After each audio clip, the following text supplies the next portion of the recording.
Peterson School Board. It's Monday, February 22nd, 2016. We're at the Rushford Peterson High School biology room.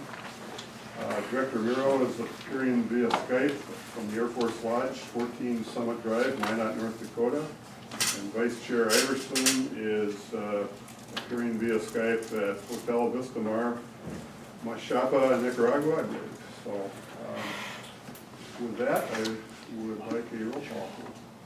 Valerie Howe. Here. Joyce Iverson. Here. Julie Lee Cope. Here. John Linder. Here. Dean Merrill. Here. Taylor Peterson. Here. John Pettit. Here. Thank you. Item 3 will be the adoption of the agenda. Is there any comments on the agenda? We have one addition this evening under personnel. We're recommending the hiring of Nikki Schultz as junior high track coach. So please add that under personnel. Any other comments on the agenda? Not, to look for a motion to approve. Hope will make a motion to approve. Motion by Cope, is there a second? Second by Howell. Second by Howe. All those in favor of approving the agenda as amended, signify by saying aye. Aye. Aye. Opposed, no. Motion carries. Item 4, public comments are heard. Limited to 5 minutes per person. Anyone? Nobody wishes to address the board tonight, so we'll move on to the consent agenda, item 5. First is the board meeting minutes located on pages 3 and 4 from last month. And January hand payables, wire, and payroll liabilities in the amount of $821,489.93 located on pages 5 through 7. January payroll in the amount of $222,646.03. February board bills in the amount of $816,196.87 located on pages 8 through 12. And then personnel issues, the retirement request of Bert Svensson, elementary and high school music band teacher. There's an enclosure to be effective the 4th of June. And then the hiring of Jordan Ogg, JV assistant varsity baseball coach, Chris Drinkall, junior high baseball coach, and the addition of Nikki Schultz as junior high track coach. Any comments or questions regarding the consent agenda? I would like to take this opportunity to just share with the board Burton Svensson, who has tendered his resignation here and which you're going to approve this evening, has served the RP School District for 38 years, and he also has 5 additional years, so he has a total of 43 years in education. So just want to take this opportunity to extend our sincere thanks and appreciation to Burton Svensson for his years of dedicated service, and he has some mighty big shoes that we're going to have to fill, so we certainly wish him the best and thank him for his years of dedicated service as well.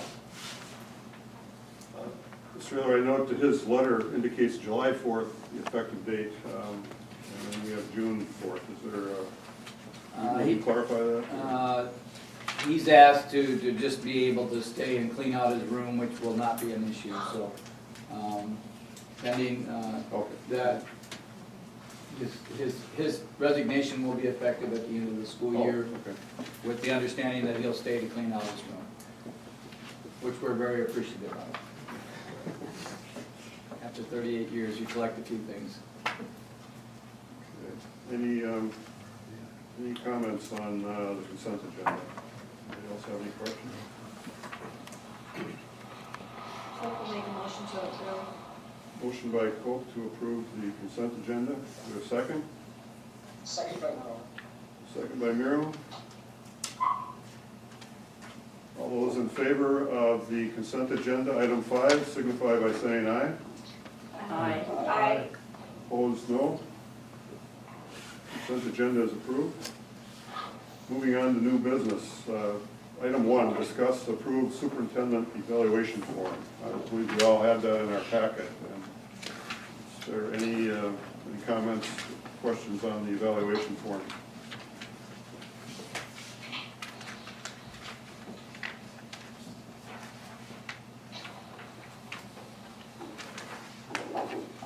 I just got a quick question. In the past, is there any way or any thought of soliciting teacher input or student input anonymously? I'm not sure, we did, Yeah. we did do that. talk about that previously, yes. It opens up a can of worms. MSABA, whoever does not recommend that for evaluation. What do you mean by a can of worms? Well, if a problem comes up, then we have to do a lot of investigations. They say we could be spending a lot of time. I think, oops, I'm sorry. Go ahead. I was gonna say, when we discussed it before, Dean, because I actually had brought that up a few years ago, it was mentioned to just, if you wanted as a board member to talk individually to a teacher or teachers and get their input, you can do that, but as a whole, we're not doing that.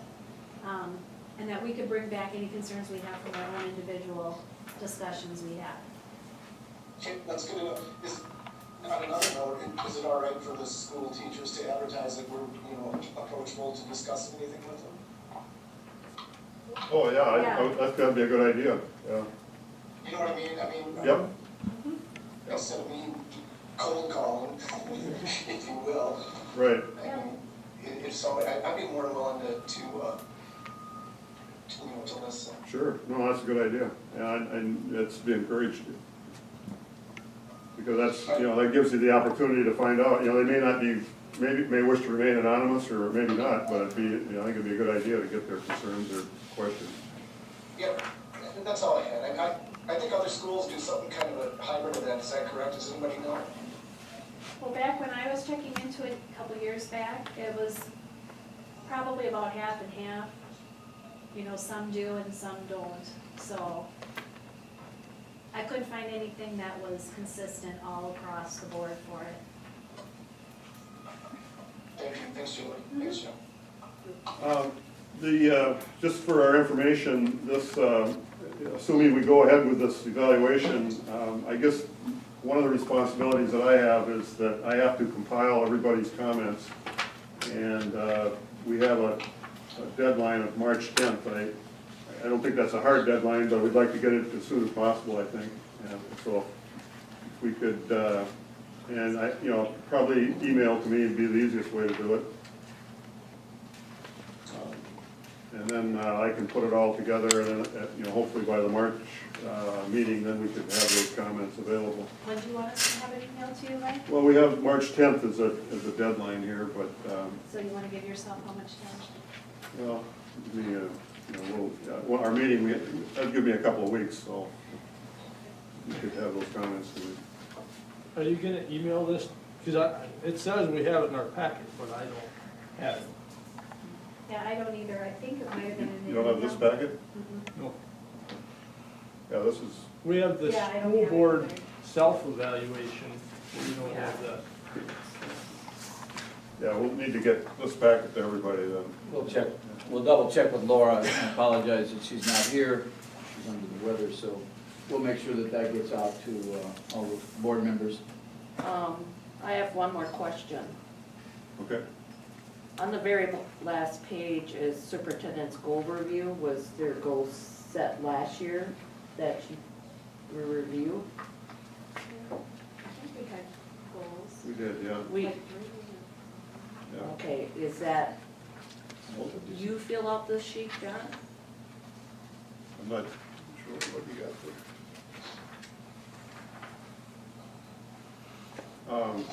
No, the goals, we should have those somewhere in electronic form, I would hope. And from last year's review. Yeah, so just, we'll forward these along with the evaluation packet, then that would be the best way, I guess, to, everybody be working off the same goals. Okay.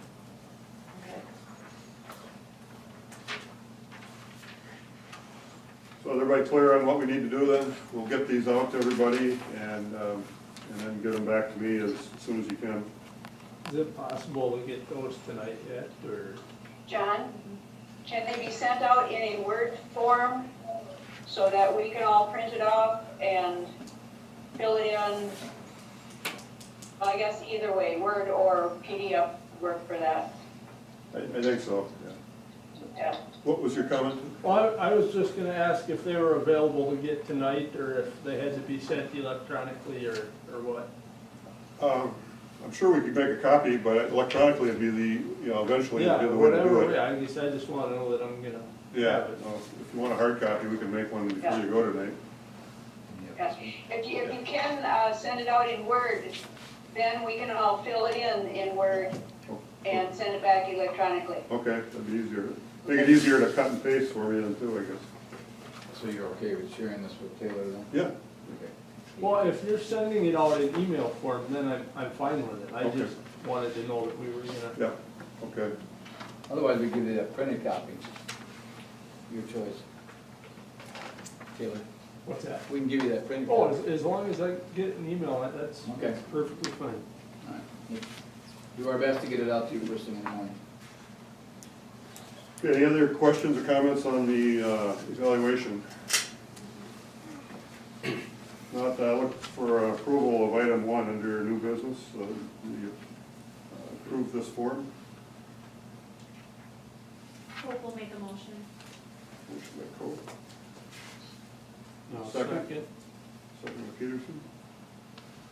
All those in favor of approving the superintendent evaluation form signify by saying aye. Aye. Opposed, no. Aye. Motion carries. Item 2, discuss approved school board self-evaluation form, and I believe that's the yellow enclosure that we have.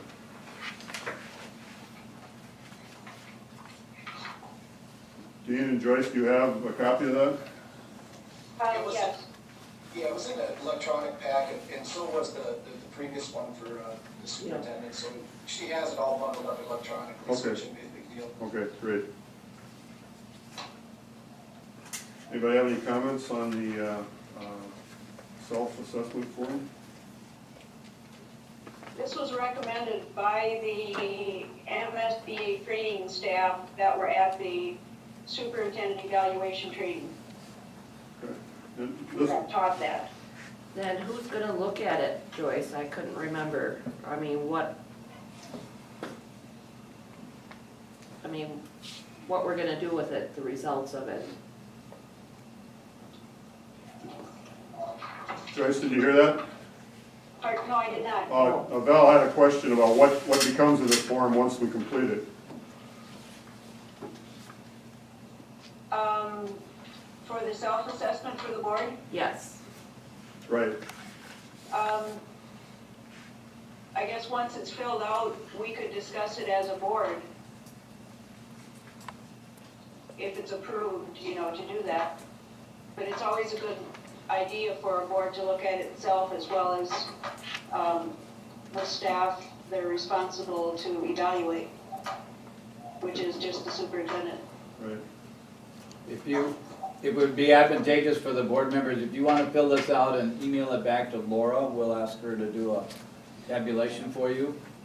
So Okay. that under Okay. each item, we'll put down, the response, and then if you have any comments that you want to add at the bottom, we can add those on there as well. So then you'd have a summation of how you perceive yourselves as a board. Okay. Let's plan to do that. Let's plan to have those into Laura by somewhere around March 13th or 14th. And she can do a tabulation on. We could do the 10th, the same as the the superintendent evaluation, Okay? but then they'd all come in at once. Does that make sense? Yeah, that makes Yes, it sense. does. Thank you for that suggestion. Anybody have any comments on, or concerns about the format or the form itself? Questions?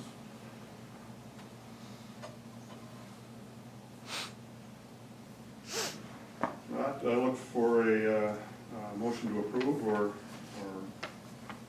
not, I guess, the option. I'll make I some, move to approve. Motion by Joyce, to remove.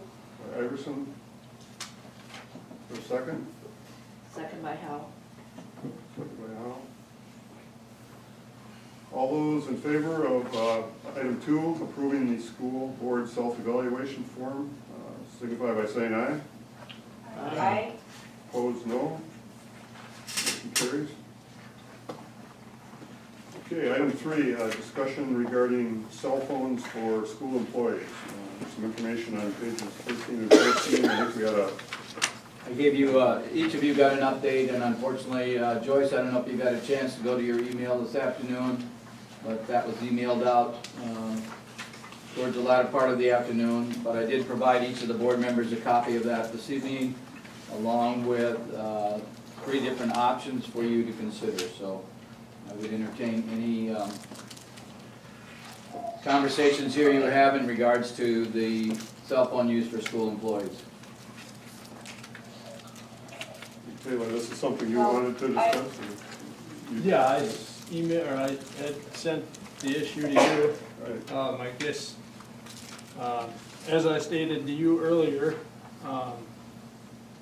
can't remember if it was before or after we got the agenda, and, you know, got the memo that we were, or on our agenda tonight was to approve the, salary contracts for, both principals. And I know I saw in the packet here that we were on the lower end of the pay scale for principals, which allowed us to sweeten the deal with the cell phone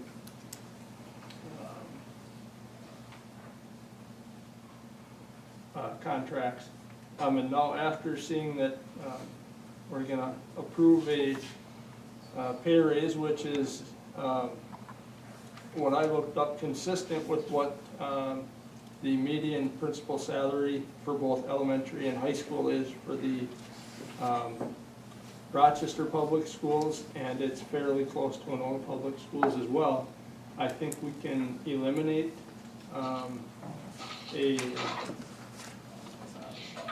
paying the cell phone bills or whatever percentage we paid for the principals. However, I do agree with paying, I don't know what percentage it is for the custodians and the van driver.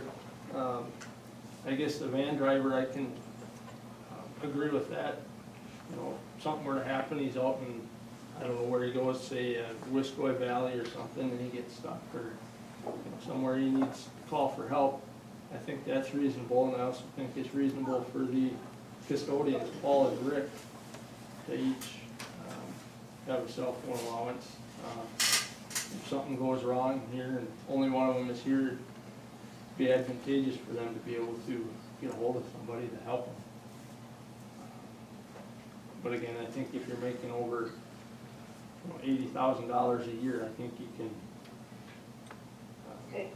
more- Mr. Chair, I just have what was sent out as part of the agenda. Could you explain if there are additional people that have been suggested as add-ons to the cell phone, or? Sure, Joyce, thank you for asking that question. I'll clarify that for you.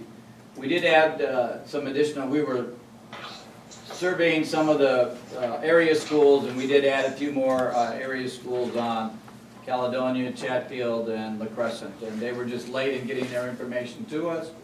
But as a result of that, I put together some options for the board to consider. One was to continue with option 1 is to provide a monthly stipend of $75 to our building principals and athletic director. and to provide a $50 a month stipend to community ed and our IT director. Option 2 is to provide school-issued phones to those individuals. And option 3 was to provide no cell phones to building principals, athletic director, community ed, or IT director.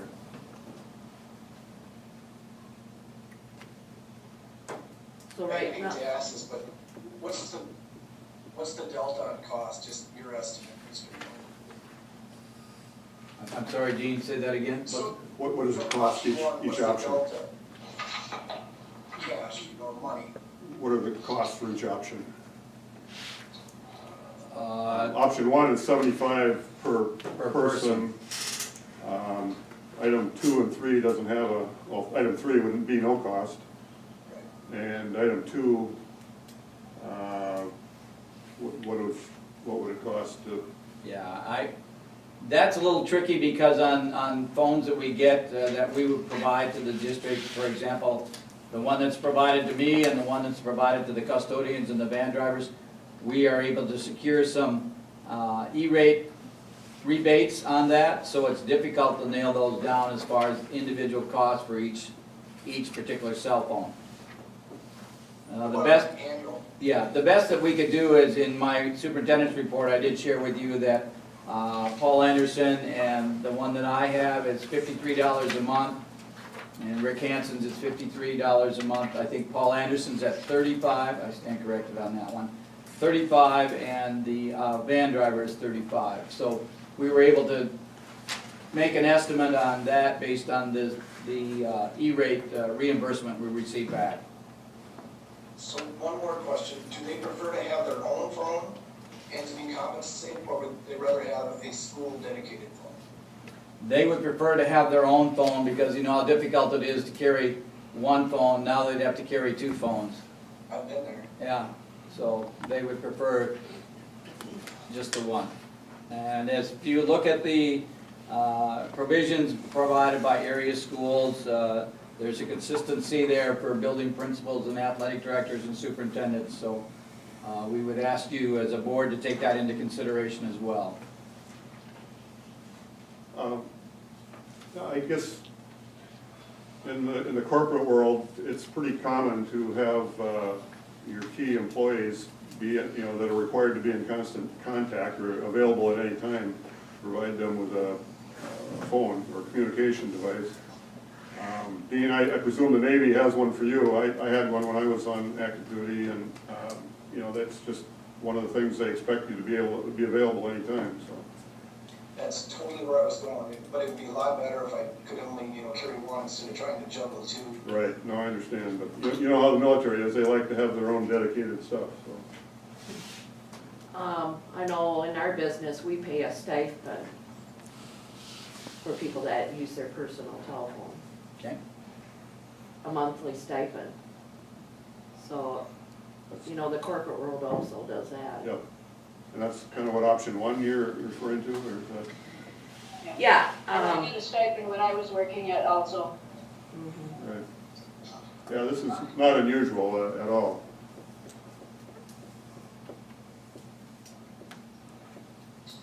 I guess I like option number 1. I think it's important that the principals and everybody listed there have a phone. They're the ones that everybody reaches out to when there's a problem or a concern. Yeah, if you expect your employees to be available anytime, you need to make sure that they have adequate ability to do that.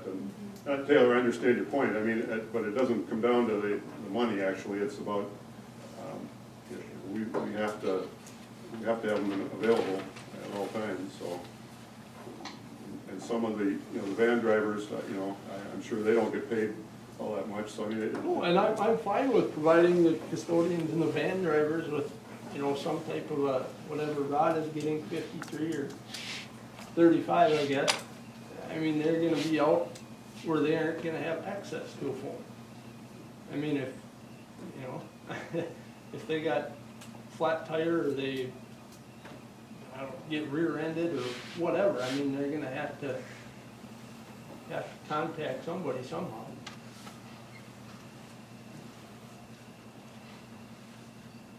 Okay, anybody else have any comments, any questions? Yeah, if this is a pressing matter for Be in those, favor of number one. Okay, go ahead, Jen. if this was a pressing matter for these type of employees, why wouldn't we include the teachers also? We expect them to be able to be notified at all times, they get calls at all times, and why wouldn't we just include them all? I would think that a building principal and a superintendent have much more access to a landline and just the nature of their work, they're in their office. But when they go home, I don't know how many calls they get. I do know how many calls teachers get, and maybe it would be nice to, a lot of teachers don't have a landline anymore, would give us access to that too. I'm just saying, if it's that important, maybe it should be important for the employees that we have contacting with the community. What do other schools do? Do they provide for their teachers? They Some do of them? No, They do not. and corporate rule doesn't provide to all employees either. Only higher up management.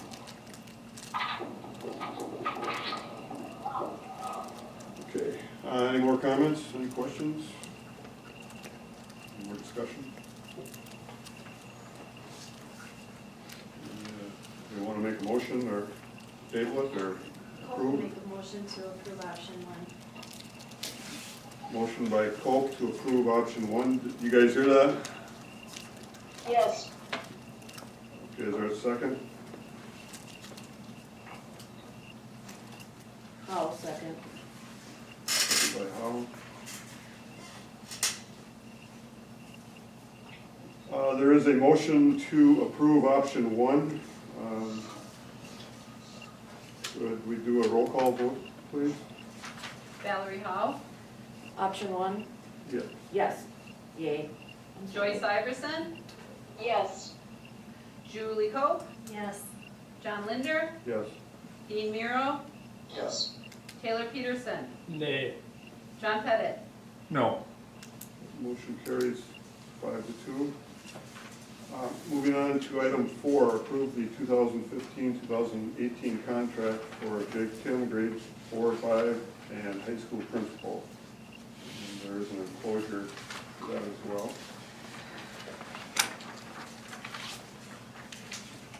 Mr. Chair, who was on the negotiation committee for these principals? We did not have a negotiating committee for the principal. No. Since I've been here, that's left up to the superintendent. How about for the support staff, who was on that committee? Again, that's left up to me to handle that.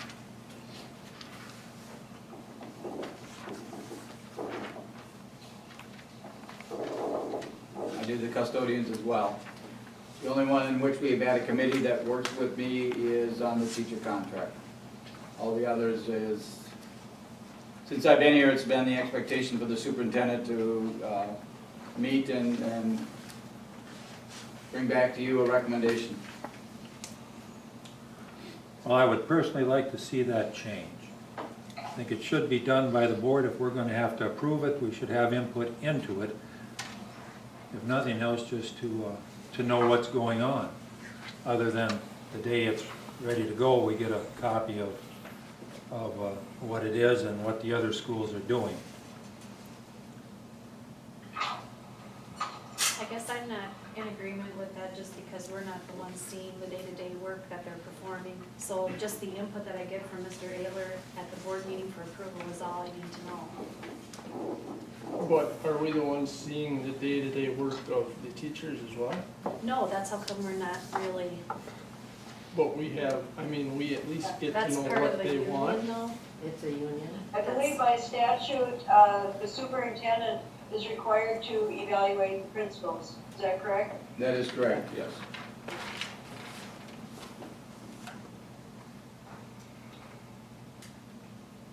To evaluate the principals, you said? Yes.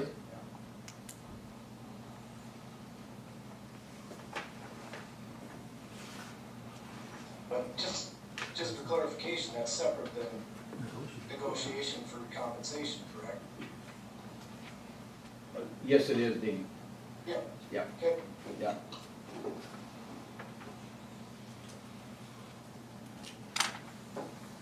Hopefully the evaluation drives the compensation, is what I was kind of going with. Are the principals unions and the custodians? Yes, they are. They're all, everybody in the system. Principals have their own union. It's more protected by statute than it is by a union. Yes. Okay. They have their state organization, principals organization, each of them.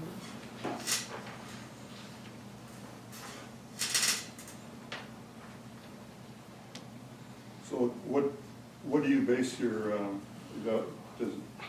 when you do your evaluation for compensation, do you base it similar to what the teachers are getting, or does that bear into it? There's some competencies that they have to adhere to or meet, yes, and that goes into consideration.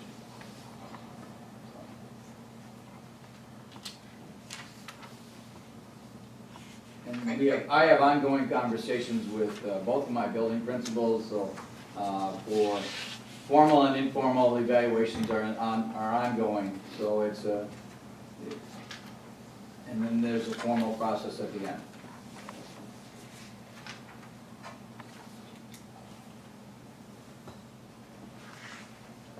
Is that information readily available, Mr. Eller? I'm not sure on that, if that's something that I can openly share with the board. I need to do some checking on that. So allow me to check on that for you, and I'll have a report back to you. Okay. I mean, is it like a scorecard, is it something, is it rating, is it, like maybe? Yeah, there's, Skill? I'm sorry, yes, there's a, I wanna say a grid, or there's a check mark and a number system that we use to evaluate them in areas. Okay, thank you. You're welcome. Any more comments on the item 4, the contract for Mr. Kim? How many how many days are they, both Jake and Angela, contracted? Is it like 216 or something like that? I wanna say it's 212. 212? What, 220, excuse me, I stand 220. corrected.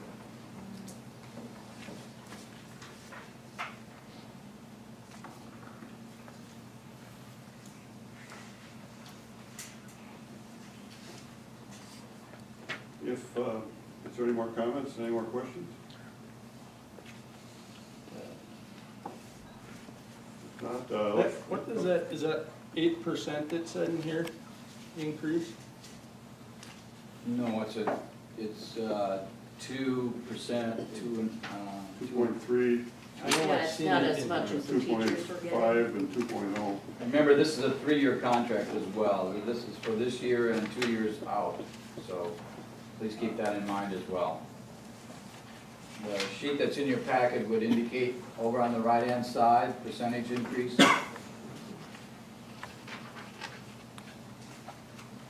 That's total package.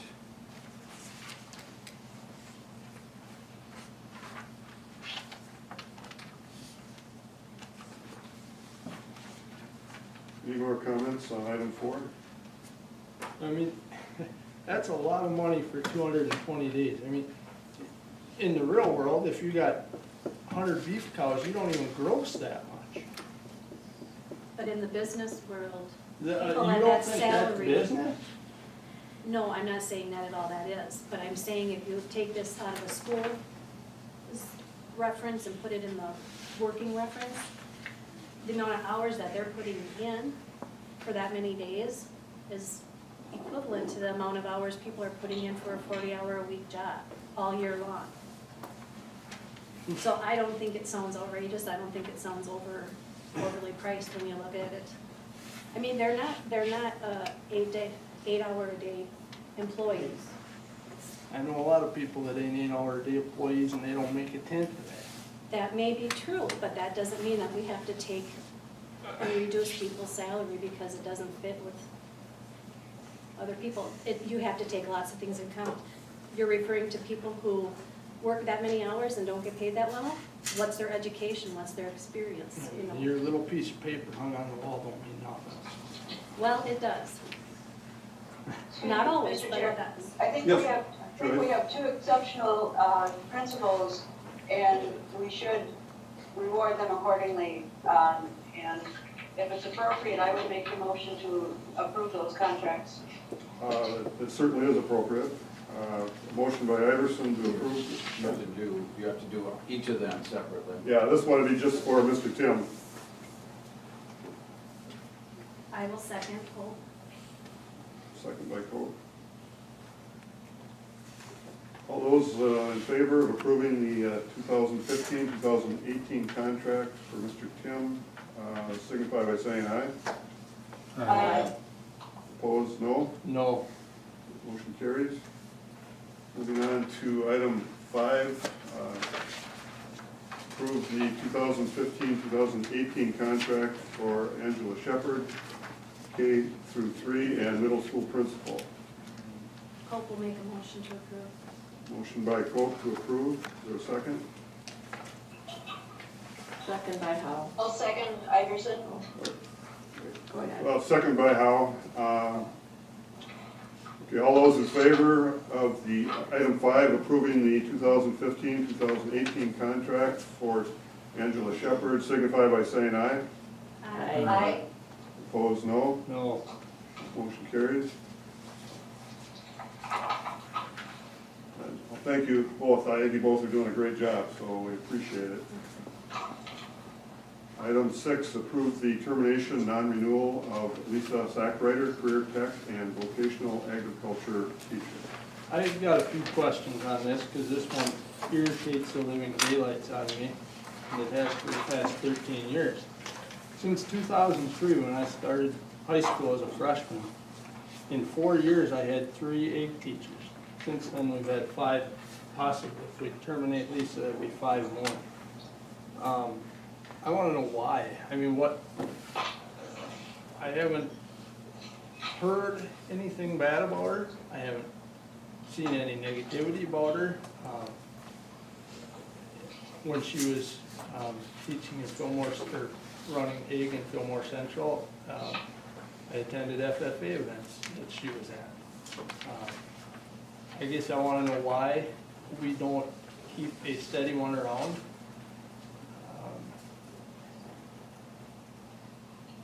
We had, we've had some good ones, and we just throw them away. Well, Taylor, as you well know, the ag industry is ongoing, constantly revolving, and it is a challenge for us to find someone that is a good fit for us. And you're right, when we do find a good one and we want to keep those individuals, there are other people out there actively recruiting them. The last ag teacher we had was highly sought after, highly recruited. We could not match what was going on, plus his own desires, his own goals that he had set for himself. So it's a challenge that we face. In this situation, based on the evaluation by Mr. Tim, we have come to the conclusion that at this point, it would be best for us to do a non-renewal and to go back to the pool of applicants out there and see what's available. I mean, I've talked to Lisa. She has every intention to stay. She's got plenty of years of experience. I mean, she's got a good background. I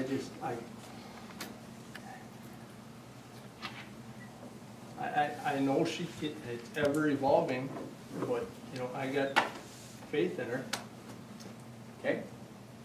Well, we also have a component there that weighs heavily on it, and that's what takes place in the classrooms. You may have had positive interactions, and I'm glad to hear that those have been positive interactions. And yes, that's a component of it, and there's another component that weighs heavily on it as well, and that's the classroom. So again, it's our opinion at this point that it would be in our best interest to do a non-renew and to move forward with seeking a new applicant for the position. Can we have any insight into what's going on in the classroom? is she disciplining students that, I don't know.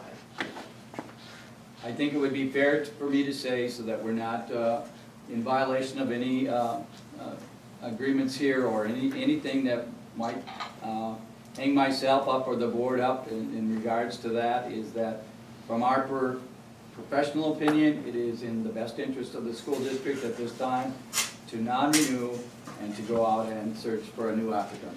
Oh, I can't go into it, and I'm not gonna go into it in an open meeting. I just wanted to make it known that, you know, I don't know if anybody else has gone in and talked to her or anything, but,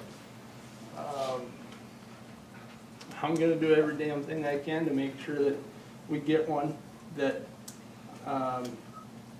I know is committed, has told me she's committed, has experience.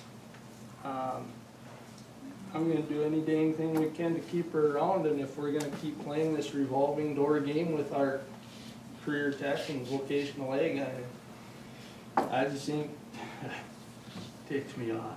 I ain't gonna keep playing it. Well, one of the things, when we as a board, we hire administrators to evaluate our teachers, and we don't have the day-to-day contact, so we have to trust the judgment of the administrators that are in a position to do the evaluation. So I think we need to defer to the people that have the day-to-day working relationship, so. Well, we've been doing that for 13 years and we haven't hit the nail on the head yet. Well, every situation's different. Well, Mr. Chair, I do have some concerns here also, if I may. Certainly. I find it hard. We have two things in place here at Rushford Peterson that should make it impossible for a good teacher, and especially a experienced teacher, to fail. One is we're on Q count, and I believe that has a component that allows for mentoring and other things within that whole program to help people out. The other thing is this new evaluation that came in maybe last year, not too long ago, again, for a new teacher. We're giving them a mentor, we're taking care of them, and with all of that help, it should be impossible, especially for an experienced teacher, to fail. And that's what I believe non-renewal is. Now, there is something that really comes out as a red light to me. And that's in that particular position, 5 of the last 6 hirees have been female, and they've all been put on down the road. I believe there's something that I on the board have to look at. There's something going here that a female cannot survive in our environment that we're putting in ag. That's another one of my concerns. And the last concern is a school our size, how can we justify 2 ag teachers in the first place? Winona has 1. Winona has the best ag program in the state of Minnesota, and they invite Cotter with. I think Winona's still larger than Rushford Peterson. So maybe this would be a good time to step back and look at our curriculum also, while we're putting kids into their career tracks now, and maybe ask a little more of one position to do the job that's getting done in Winona and another place. I just don't know of another school in our area that has 2 full-time ag teachers. So those are 3 of my concerns. Thank you for sharing those concerns. Let me just respond to those as you have said those to you. As you know, that anytime that we have hired positions here, it isn't, let me put it this way, our CTE program is more than just an ag program. There are other components of that. So we do not have 2 full-time ag teachers on staff. We have 2 full-time CTE that work in that area, from natural resources to agriculture to woodworking to natural resources. So we cover a full gamut of classes there.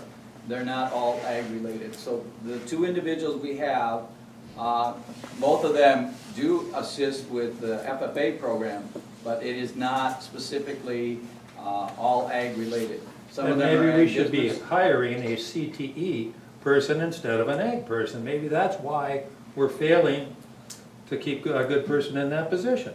We need to go a different direction. Thank you. That's what we're attempting to do, and that's what we did and have continued to do, is that it is difficult to find those individuals. It's a high need area right now. One question I gotta ask is, every time I read a paper, there's such a shortage of teachers, especially in the ag-related classes. So when we get a good one, keep them a year, 2 years, and right before they're supposed to be tenured, they're out. Everyone I've had was like that, 4 years. Get close to tenure, kick them out. We had one of the best we could have had with Jordan Donnerbauer. He says something else happened, but I know it didn't. I know the story behind that. And you know what, I talked to Lisa, I don't know if any of you have, probably not, but goddammit, I told her I was gonna stick by her and I was gonna make sure we did everything, I did everything I could to keep her there. And I don't wanna break that promise. If you guys do, go ahead, but I ain't gonna. Mr. Chair? Yes. I was part of a group of people from the community that had some interaction with students who were part of the Create Your Own Business Plan project with the previous VOTAC person, and that convinced me that there's a very strong business component and that it's more than just ag business. And I really think that we need to trust our administration to act on whatever signs they have acted on, and respect that. Thank you. If we're gonna trust our administration for everything, what are we doing sitting here as a board? To approve their decisions. That's what we're here for, to approve the decisions. Well, we don't even need to think about things, we're just gonna take what they say and run with We are it? not the managers. We are the board to act on recommendations from our key staff.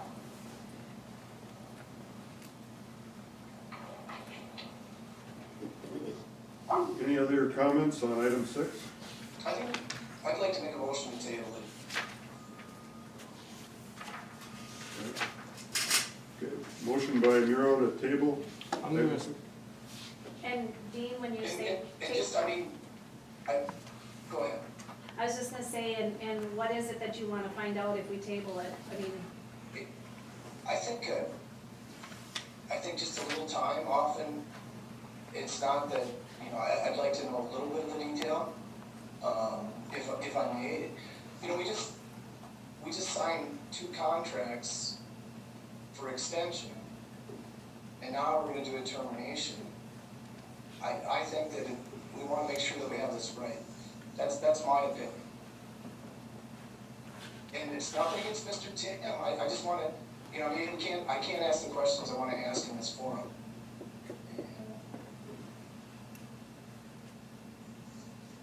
That's my 2 cents.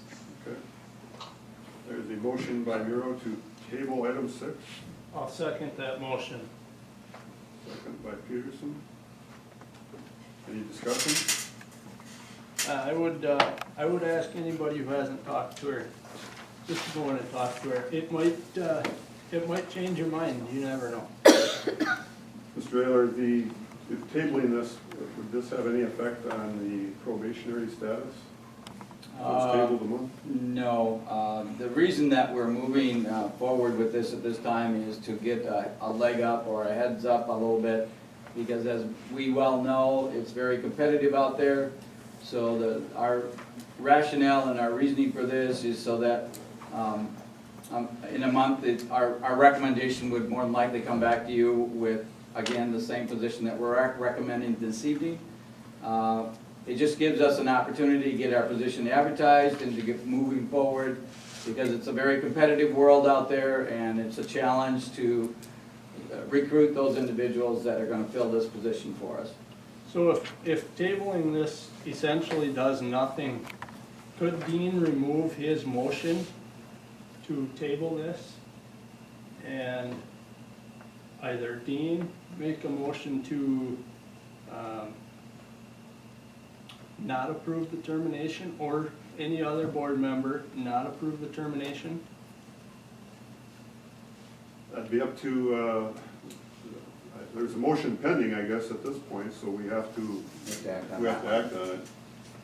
And it's been seconded, so we can turn down the motion and then be back where we started, I guess. So, is there any more discussion on the motion to table? If not, we could have a roll call vote on the motion to table. Signify aye if you wish to table, and no if you wish to go back to item 6. Hey, Mr. Illo, just one quick thing on discussion. So if we prolong this another month, it doesn't put us in a different situation with probation? No, she's a probationary teacher throughout this school year, so again, our rationale for making this recommendation is based on, our recommendation is that she is not meeting our expectations, particularly in the classroom. Therefore, we wanted to get a head start in the recruitment process and the selection process for our new candidate. All right, thank you. You're welcome. Okay, just to clarify again, by voting yes, we will be tabling item 6. By voting no, we will not be tabling item 6. Is that clear? So if we vote no, we can make another motion. Right, yeah, we're just, voting no would mean to go back to the status quo here, Thank you. starting over. So, have a roll call, please. Valerie Howe, No? Joyce Iverson, Julie Cope, No. John Linder, No. Dean Miro, Yes. Taylor Peterson, No. John Pettit. Yes. The motion to table fails 4-2, I believe. I will make a motion to, not approve the termination or non-renewal of Lisa Sackrader. As I said before, I highly encourage anyone who is thinking about voting yes on terminating her to just please go take a 5-10 minutes just to talk to Lisa. I think you'll be quite surprised.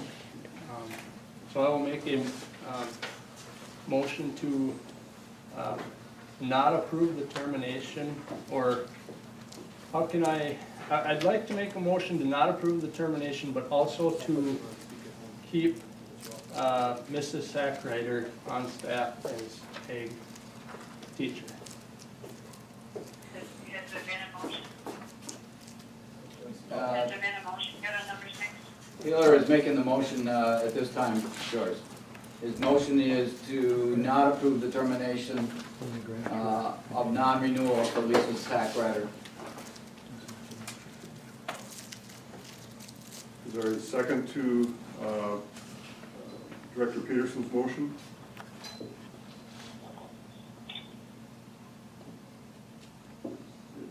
Is there a second for the motion to retain, No, it's not to, not approve the non-renewal. yeah, motion, there's a motion pending to disapprove the termination notice. Is there a second? Mr. Chair, does that mean, does this motion in effect grant continuing contract status for Ms. Sackrader? At the present time, it would not, but at the end of the year, if you're not in agreement with the non-renewal, then she's no longer a probationary teacher at the end of the school year. She would be a continuing contract employee. So this is a critical time if we want to non-renew. Yes, it is a very critical time. I'll second it. Second by Pettit. Okay, so the motion is to disapprove the termination, non-renewal of Ms. Sackrider. And so by voting yes, you would be voting to continue the employment at this time. Is everyone clear on that? I'm not sure if that's the accurate statement. You're approving that you're agreeing not to issue her a non-renewal. Right. Thank you for clarifying that. Yes. So if we do not agree, then we vote no. That's correct. Okay, we have a roll call vote, please? Valerie Howe, No. Joyce Iverson, No. Julie Cope, No. John Linder, No. Dean Miro, Yes. Taylor Peterson, Yes. John Pettit. Yes. Motion fails 4-3. So, We needed to make motion to follow the recommendation. what's that, Joyce? Should we make a motion, or is it appropriate to make a motion to follow the recommendation and, not renew I believe so, yes. this teacher? I will make Okay, a I will make motion that to motion. disapprove termination non-renewal again. There's a motion that motion has already been ruled on. Ruled on. I guess that's when I lost you. Joyce, are you wanting to make that motion? I wanted to make a motion that we follow our administrator's recommendation to approve the termination Okay. of Lisa. A motion by Iverson to approve the termination. Is there a second? Cope will second. Second by Coe. We have a roll call vote on item 6, to approve the termination and non-renewal of the teaching contract with Lisa Sackrider. Valerie Howe, Yes. Joyce Iverson, Yes. Julie Cope, Yes. John Linder, Yes. Dean Miro, I abstain with the caveat not given enough time or the information to make educated decision. Taylor Peterson, No. John Pettit. No. That motion carries 4-2 with 1 abstention. Item 7, approve the change orders for the new school. Mr. Tim Robertson of ICS, do you have some information for us? Yes, sir. Good afternoon, ladies and gentlemen of the board. This is for change order number 2. Dean, Tim, it would be prudent for you to come up front so that both Dean and Joyce can hear you, so if you want to bring a chair up with you.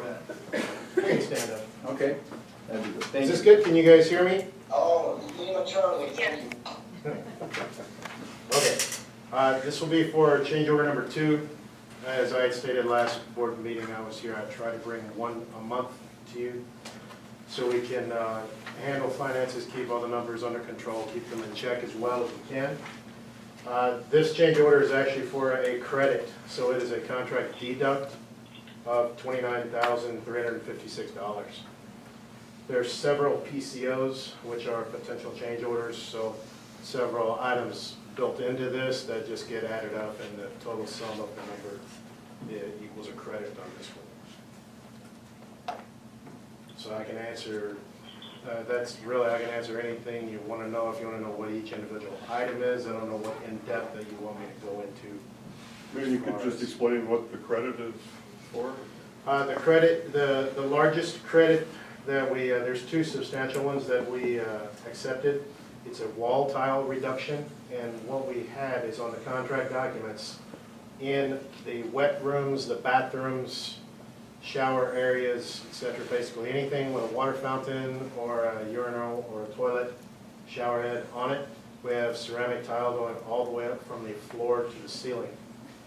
So it's a substantial cost savings. It's actually a $26,000 cost savings just on its own merit to reduce the amount of ceramic wall tile to water fountains and urinals and toilets to a 5-foot level. Keep all the shower areas, the truly wet walls, keep those all the way ceramic tile for maintenance, feasibility, et cetera, et cetera. So we're basically dropping the wall tile down to a 5-foot level, so you still have all your outlets, everything still is able to line up, the architecture, all the aesthetic works. It's just it's a cost savings that we actually look at and go and price it out, vet with the contractor, make sure it's valid savings and act on that. The other is a credit of $15,000. That is it's a retaining wall change. And this is the retaining wall in the back of the property that is bordering, basically it's on the back of the hill. And so we re-engineered that to save almost an 80-foot excavation, even going on to other taxpayers' properties, which we can't effectively do. So what we're doing is changing it to a built-in place structural block assembly. They're just gigantic blocks of concrete that you kind of build similar to a Lego. You've seen them on the highways, on the interstates, national parks, just those big concrete block walls. So those are the two large credits. There's a couple of minor adds, an $8,000 ad, and those are water main issues. Those are out in the city street. The elevations, the subcontractor needed to make some angle adjustments, and so that's basically some 45-degree angles that you put on the pipes, and you can alter your direction, go underneath or above other pipes that are already there. Go up. That was an $8,000 ad. Those are the lion's shares of it. There's several no-cost changes that after vetting, the contractor did have some substantial cost in there to the tune. After we vet with architects and engineers and myself in the team meetings, we turn those into no-cost ads. And so several of those they're no-cost ad, but the net is a deduct on this change order of $29,356.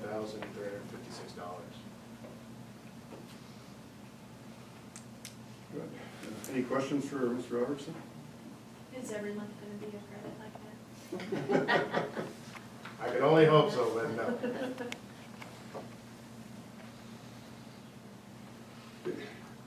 Anyone have any questions? Thanks, Mr. Robertson. Yes, sir. Oh, we need to vote on the, approve the changes. So item 7, we approve the change orders as stated by Mr. Robertson. Tim, can we reference this as change order number 2? Change order number 2. Thank you. I'll make a motion to approve the change order number 2. Motion by Cope, is there a Earl will second. second by Miro? All those in favor of the change order number 2, signify by saying aye. Aye. Aye. Opposed, no. Motion carries. Item 8, approve the RP Dance Team fundraiser at Java Goes on page 15. Anybody have any questions on that? Our dance team wants to be proactive. If you recall this fall, they did one for this season. They want to be proactive, and so this one would be for the next season. So they're asking you to allow them the opportunity to do this in advance of the next season. Anybody have any questions? Just have one question on procedure. Isn't this something that's to be presented in the, I'm guessing in the summer or something like that, and we approve all of it before the year starts, or is that not our policy? We try to do that, John, but in cases like this, and one earlier this year as well, from time to time, we have these that arise, and so we try to be somewhat flexible with that, because it's difficult to always judge how you want to handle those, and so we allow them to bring them on an individual basis, such as they're doing this evening.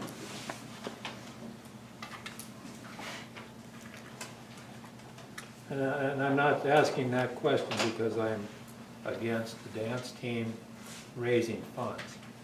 But I do think the people that are in charge of the dance team, et cetera, should be forward-looking enough that they bring it to us with our entire package, because we, with all of our fundraising, we do put a tremendous burden on the citizens of Rushford and the Peterson area to sponsor these teams, and I would like to see it, if the policy adhered to. Okay, we will duly note it. We will share that with our supervisors as well as our advisors for those various activities. Any other comments on item 8?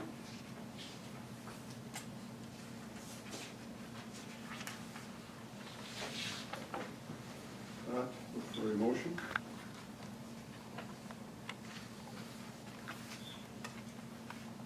Hope will make a motion to approve the RP Dance Team fundraiser. Motion by Coke to approve the item 8, the RP Dance fundraiser. Is there a second? Second by Iverson. Second by Iverson. All those in favor of approving item 8, the dance team fundraiser, signify by saying aye. Aye. Opposed, no. Motion carries. Moving on to the superintendent's report located on pages 16 and 17. Taylor, anything to add? Thank you.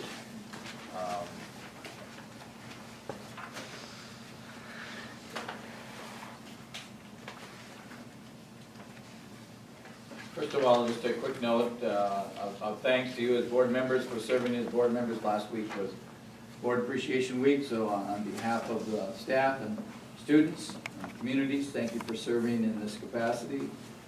One other thing that's not in my notes of update to you is this week is National FFA Week, so we take the opportunity to congratulate the members of our FFA and appreciate their leadership and their involvement in a variety of things that they do throughout our community. So special note of thanks to them for all that they do. Congratulations note, I'm again extending my congratulations to the One Act Play participants, Mr. Musselman and to Mrs. Humboldt. She's not listed on my sheet, but she also serves as the director, and excuse me, Mr. Musselman is the director and Katie serves as the costume and makeup. So they were in competition on Saturday, January 23rd, and there were 4 teams that tied for first place. And Fillmore Central won it all based on criteria, and they did advance to state, and Fillmore Central was successful in receiving a star rating. So it was a very competitive season, and our congratulations go out to Fillmore Central and their members of the One Act Play. Spelling Bee, we have a student that is going to be representing RP schools in the regional competition. Jacob James is an 8th grader, and he will be going to the Southeast Service Cooperative tomorrow and competing, so we wish Jacob the best of luck. High school band, and congratulations to Kate Kluntvedt on being selected to the Minnesota Music Educators All-State Band. She performed in a concert with the other musicians from across the state on Saturday, February 13th, and found it to be a very rewarding experience. We're welcoming some student teachers, and I listed those there, and they're working in our kindergarten classrooms. New school update, I continue to forward the progress reports that we get in, and so we'll continue to do those as well so you can see firsthand. On the videotaping of board meetings, we're videotaping this evening's meeting as well. The last board meeting was converted to a YouTube, and we'll put it on a link at our school website. We are still checking into the possibilities of doing a live feed through our local access channel. MREA Legislative Forum, that was held this past Saturday. John Linder and myself attended the meeting. It was held at the Southeast Service Cooperative. There were a number of key items that were presented to our legislators. As you know, this is going to be a very fast-track legislative session, so there's been a lot of legwork and foundation building. One of the things that I'll be sharing with you in an email is one of the updates we had was the impact of ag land and referendums. So there's movement on that front, and we will continue to update you as well as our community on how to support that initiative as well. So, John, anything you want to add? Other items that were brought up? Obviously, early childhood garnered a lot of attention, and so in addition to that, just lots of key items there for us moving forward as far as issues that are on the forefront for education. Yeah, no, that, you stated it pretty well. There's, yeah, the early childhood, the governor is really pushing for that. I'm not sure there's as much support in the legislature as he would hope, but that'll be one to follow. And the tax impact is a big one. It's not just for ag land, but there's pressure in the northern part of the state for recreational land. People feel they're not being taxed appropriately, so there's a lot of issues that are floating around on taxes, and you know, I'm not sure where it comes out, but they do have a budget surplus, so you know, there is some money to work with, so maybe there's some hope for some relief taxes. Thank you, John, and we'll keep you up to date as those issues continue to come to the forefront, and we invite you to stay tuned and just be aware of the various issues that are going to come to the forefront here during this legislative session. Strategic Planning Committee, we are moving forward with the revisions and updates of that, and we hope to have a final product to you at the May board meeting. And one additional note of congratulations to our wrestlers who competed in the sectional tournament on Saturday in Rochester. We had, for RP, we had a wrestler finish in 5th place, 4th place, and 2nd place. And 2nd place finishers move on to state, so McCoy Tech Outs was successful in securing a 2nd place, and so he'll advance to the state wrestling tournament. So we congratulate all of our wrestlers on a very successful showing, and we wish McCoy the best of luck at the state tournament coming up this weekend. Our girls are will be hosting a subsection, how do they do that again? I always refer to it as a district game, but we'll be hosting a game here on Thursday night for the girls, and that'll be the 2nd round of playoffs in section play, and then our boys are playing tomorrow night in Rochester versus Houston, so that is semifinals for the boys. So we wish all of our teams there the best of luck in the upcoming competitions. Good. Thank you, Mr. Ayler. Anybody have any questions, comments on the superintendent's report? I do have one on your MREA legislative forum. When they spoke of relief for ag land on referendum, did they have any way of addressing that in retroactively to give our ag land some relief? Well, interesting you should mention that. You're referring to the debt equalization, and 10 years ago, the state average was 13%. It's now down to 3% statewide, and our district is over 50%. So they didn't specifically talk about anything retroactive, but I think we're pretty fortunate being in the position we're in. So I'm not sure what whatever happens in the future will apply to everyone, so we would be included, I would imagine. Well, I think Mr. Ayler mentioned the word referendum. I did, yes. And I can do some checking with so Fred Nolan. that's where I don't. Yep, no, I understand where you're coming from. You'd like to know if it's going to be retroactive and if there would be any relief for Westford Peterson School District. Yep. I'll do some checking on that for you. The other one, question I did have for you, the new format snuck up on me today, and when you spoke about Mr. Swenson, I thought we were going to approve or disapprove his resignation. I thought we'd be voting on that, but like I said, the new format snuck up on me on that, because I did have a question. I did notice that July 4th, who pays for that month of June when you're extending him? Are you extending the contract, or what are we doing with that? I am not extending him a contract. He is officially done at the end of this school year. But he's asked if he could stay on so that there is no cost to us as a district. Okay, so So his effective date is not July 4th. It is not, even though it says it in his letter of termination, yeah. Because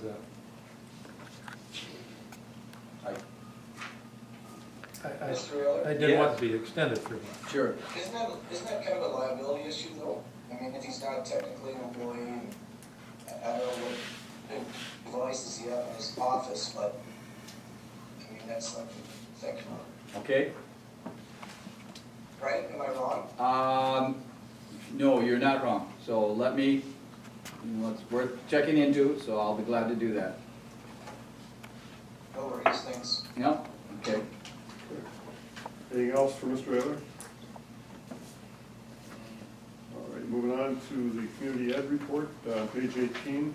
I don't see Ms. Waston. Are you doing that, Mr. Tim, or? Yeah. See there, she's got some of her youth enrichment classes, just kind of gave you an update, had a lot of them through the months of January and February with the number of participants there.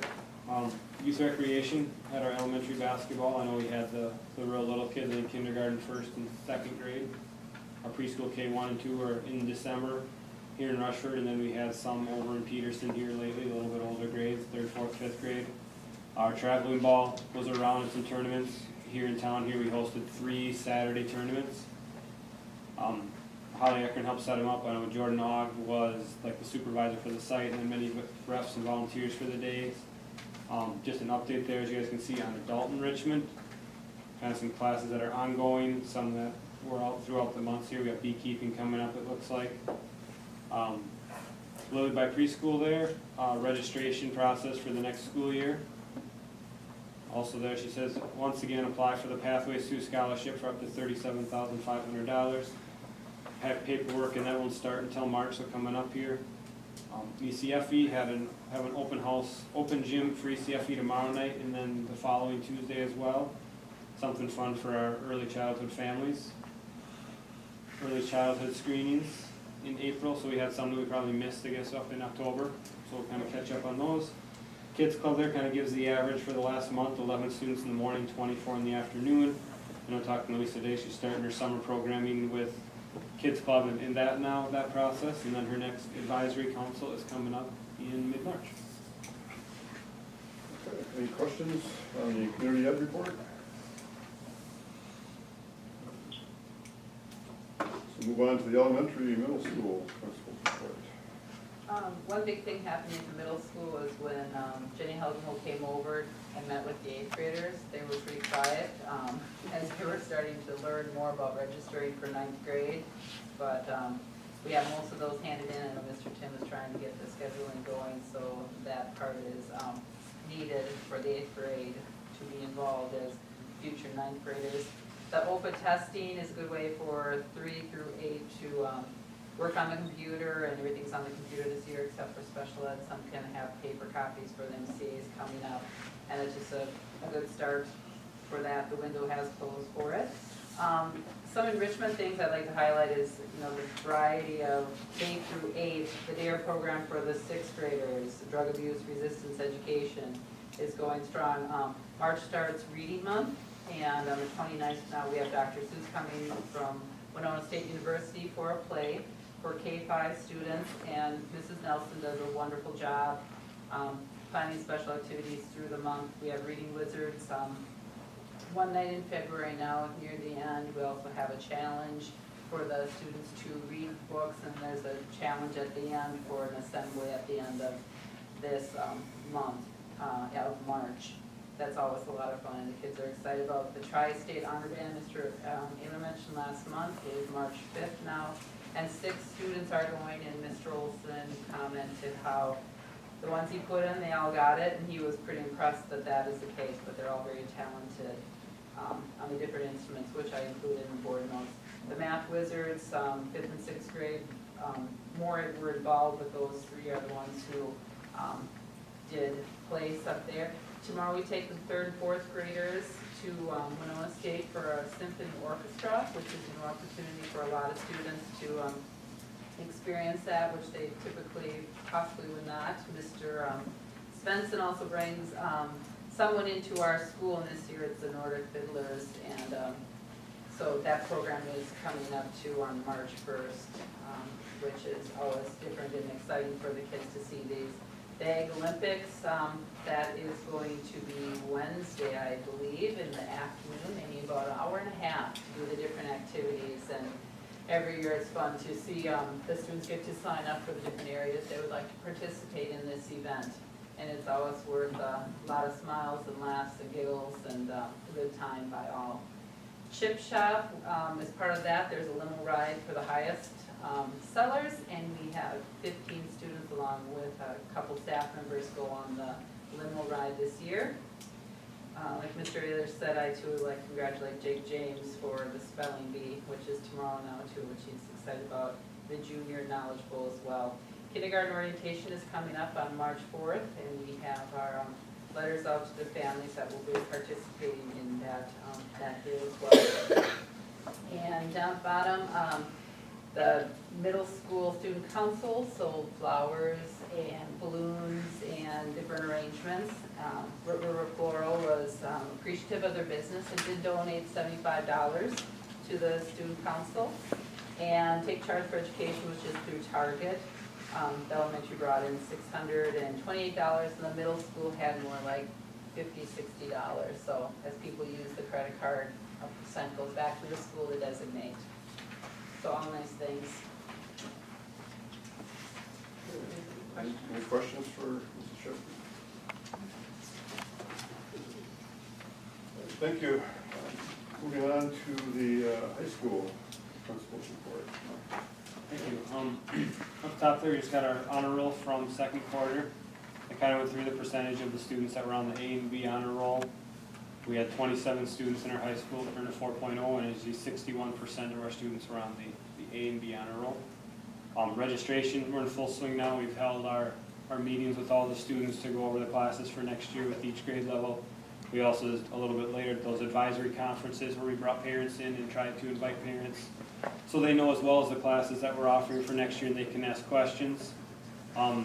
Wasn't as well attended as in the past. Last year was the first year we did it and pretty well attended. This year not as well attended, and something that we can brainstorm back in the high school office there, Mrs. Helgo and myself, and then Mrs. Thompson, who does some of our ramp up to readiness advisory stuff, as ways to get the parents a little bit more involved as we sign up for classes, and also help and educate our students and our parents a little bit more in terms of signing up for classes that help them pursue their post-secondary goals, whether it's 2-year tech school, 4-year school, certificate program, etc. We start tomorrow with students. The juniors will start registering tomorrow, and then based off of what they register for, we'll start in March creating the schedule for next year. Talking scheduling, not in there, but we met as, I know last month I mentioned schedule committee as we talked to new school and trying to create a schedule for 6th grade through 12th grade, because right now we're on 2 different schedules, the 6th through 8th grade and the 9th through 12th. And with bells going off all day and hopefully staff, not having staff we can share a little bit more when we're in one building and stuff like that, trying to find a schedule that works. So we met for the second time, and we're kind of down to a couple options of that look good, and they're going to talk with some other teachers and do some research, call some schools. I kind of did that on the front end of a lot of schools in the area, some different schools and what works for them. So trying to find the best schedule for our students to give them what they need. Next one there, Southeast Tech, we continue to grow that partnership. We offered in the past couple of years something called online classes, or online college in the high school. So there was an option of 2 to 3 classes that Southeast Tech would give us each semester that our kids could take online, and they could get college credits. They'd take it in the library through the, like one of the classes, I think it was Foods and Nutrition, Advanced Nutrition it was called. And then we had like accounting. So students could take some classes that we maybe don't offer here that they can take with Southeast Tech, taught with a Southeast Tech teacher online. They've tweaked it a little bit next year. They're going to call it contracted PSEO, and they're going to open up a few more classes for our kids to take. The reason Southeast Tech went with that is they said with Red Wing, the number of students from Red Wing that would go PSEO and that funding they'd kind of lose, they'd walk across the street and take the class at Southeast Tech, because Red Wing High School is real near Southeast Tech. This was a way, kind of a win-win, where they could get more kids hopefully taking their class. The high school could take them, and it's just offered so it's our students taking the classes here online instead of somewhere else, and instead of the funding leaving and following them when they go to PSEO, the funding stays here, and then we pay a stipend for that class for them and for the book. So it's been a positive to some of our kids to take some classes that are a little bit different, and it opens up some more classes for the kids as well. In the month of February, we had our Go Pink Week for the Coaches versus Cancer that our seniors give back put on, highlighted with a couple basketball games, a boys and a girls game, where there's some selling of walking tacos and some cookies and some halftime entertainment. Also had a basketball game of the seniors versus staff with that week. Mrs. Shepherd mentioned the OPAs. Just a few congratulations there. We had our junior high knowledge bowl, which included 9th graders.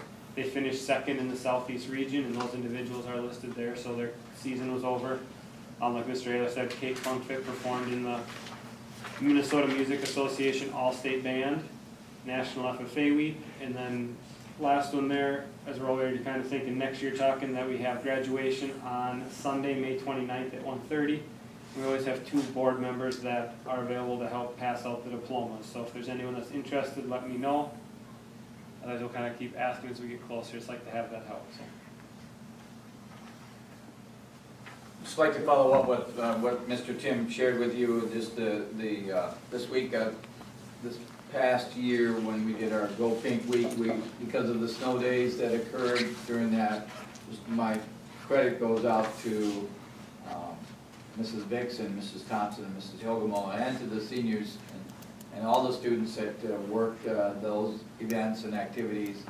It still turned out to be a very positive thing for our school, and we're deeply indebted to all those people who made donations on behalf of family members or in memory of family members. It just turns out to be a wonderful week, and so kudos to everyone that was involved and worked diligently to make that a very positive event for students and faculty and family members and our school district at large. Mr. Pettit. Mr. Tim, on the contracted PSEO, or the regular PSEO, you mentioned the library. Do they offer these classes just at a certain time of the day that our kids have to match up with? Or do they just go on? Is it a face-to-face with the video? It's not a certain time of the day. How we've done it in the past couple of years is we work with the kids' schedule. So if they say they want to take accounting, we put the rest of their schedule together with AP Biology, English, whatever, and wherever there's a hole in their schedule is where they'll take that. So it's not at a specific time of the day. But on there, I think the teachers have, and I haven't looked at it, so I'll probably answer it better than I can check. But they go on, and the course is kind of on there, and I think if they have questions, they kind of can email the teacher back and forth. It's much more, it's not a video, or it might be, I shouldn't say, there might be one where the teacher does a video, you watch the video, then do some work. There might be instructions from the teacher to go through, and then you kind of email back and forth. You said on our RP campus, so I was wondering how you were putting those kids in to those classes on campus here. Yep, so what the, And still having whatever area they were, supervisor or whatever. Yeah, so what we do is they utilize the computer lab or the library, and then they utilize one of our computers, one of our laptops, so they're supervised in there. So, because otherwise a student could sign up with, a college that does it is like Northwestern University in the cities. They offer a lot of online PSEO. So we could have a student that would take chemistry, they say, I want to take chemistry through Northwestern. Well, the advantage of this too as well is that student there, they treat that student just like they would a college student. And Mrs. Helgamo, parents, nobody can really follow that student. The student's on their own, and the professor up there doesn't know if they're a high school student or a college student sitting at home or even PSEO. They're a regular college student, and we've had students that have struggled with, all of a sudden grade time comes, and we get a student that received an F in their online PSEO class, and nobody knew about it until the day the F came in, except the student, and they kind of didn't share it. So that one of the advantages of this as well is that Mrs. Helgamo is able to go on the back end and kind of track the kids and monitor the kids a little bit more and stay in contact with Southeast Tech, so we kind of can keep tabs on the kid a little bit more, and if they're struggling, we can hopefully grab them early and not run into the problem at the end.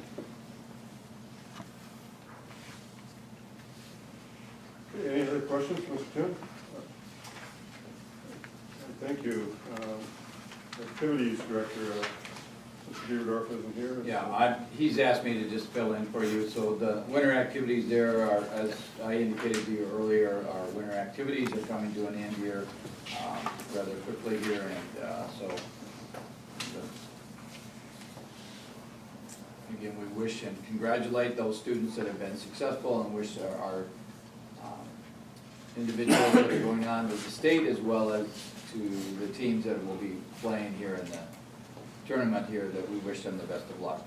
And so we outlined there for the one-act play, the winter dance team, and wrestling, which I've updated you, and the boys basketball and the girls basketball. So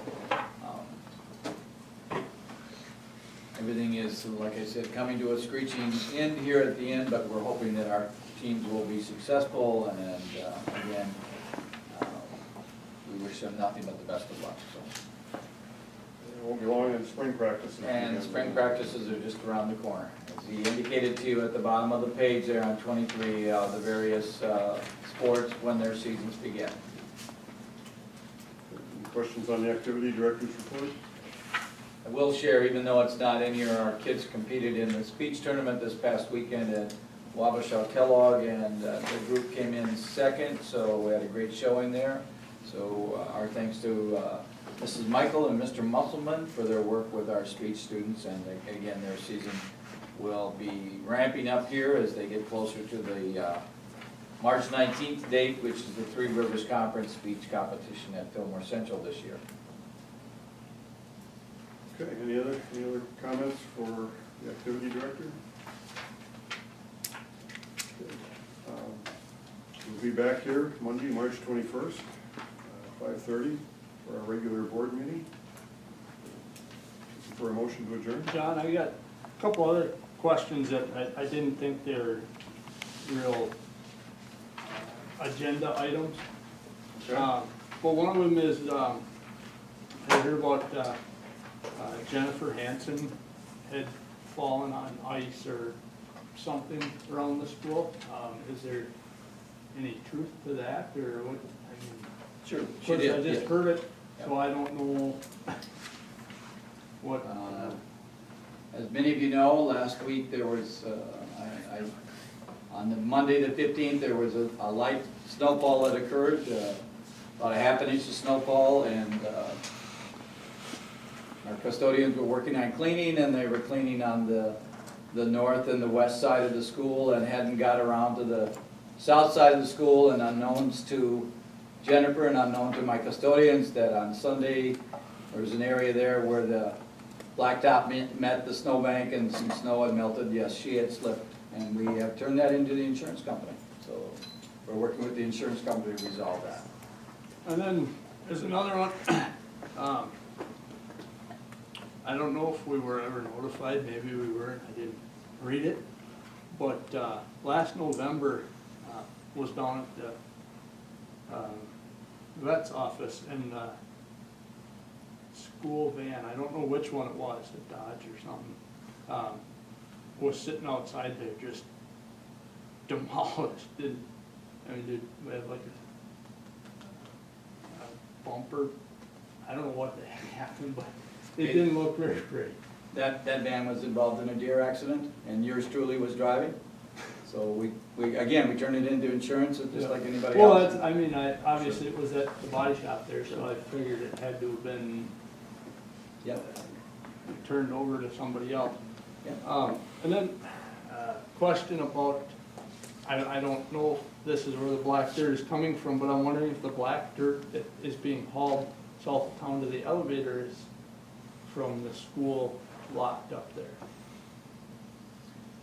I'm not aware of any black dirt being hauled. They are hauling out some sand that is there, and they did hit a vein of black dirt, but they stockpiled that up on the school site. So any black dirt that we run into, obviously it's a high commodity for us, so we're hanging on to it. But anything that's moving to the elevator is done by the contractor, and that is all sand or... Now, I mean, what's there that's black? I mean, it may have been just a skim off the bottom that, Sure.